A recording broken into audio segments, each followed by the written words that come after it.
you can buy Holo credits with dollars, where will the dollars go?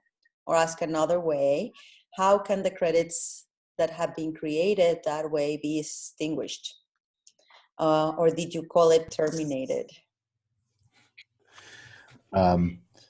So for the life cycle of tokens, I was calling it retired, being retired or expired or redeemed.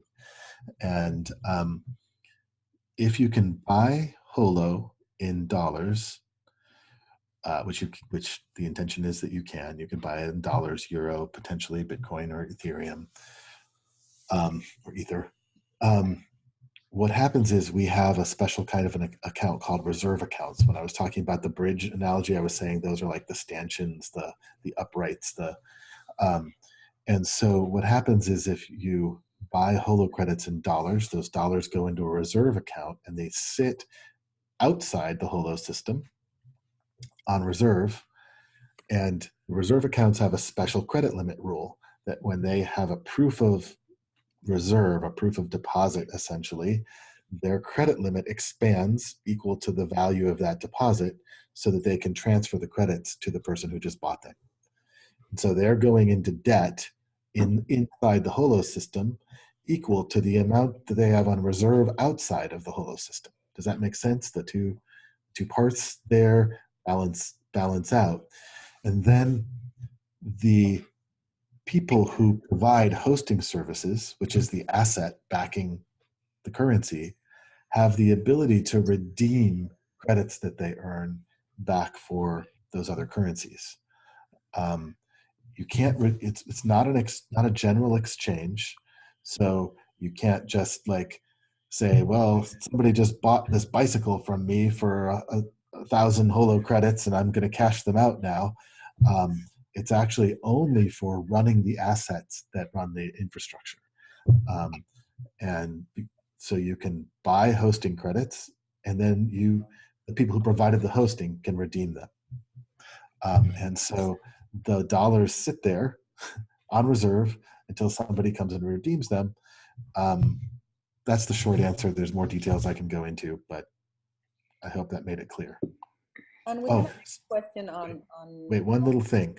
So when the credit limit gets extended in the negative, that was the issuance of Holo credits. When somebody comes and redeems them and those get extinguished, they go away and the dollars go away. That was the retiring, the redeeming of the credits. That just want to make sure that life cycle was complete.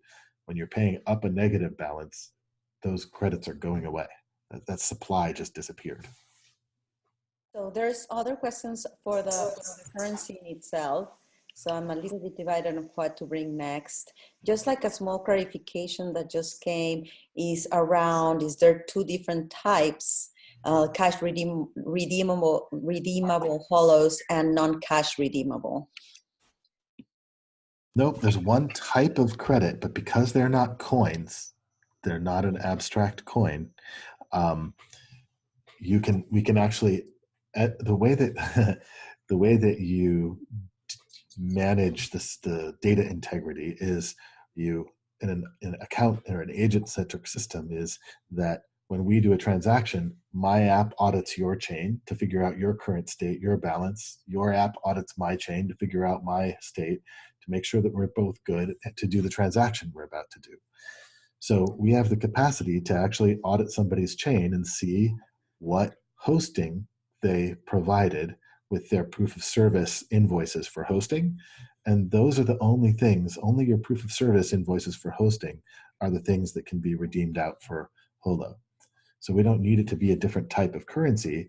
A host could also use it to sell their bike or their car or to do babysitting or whatever, but payments that come for babysitting or bikes or cars are not redeemable. Only payments for hosting, which are accounted for in the Holo proof of service system, are the ones that are redeemable.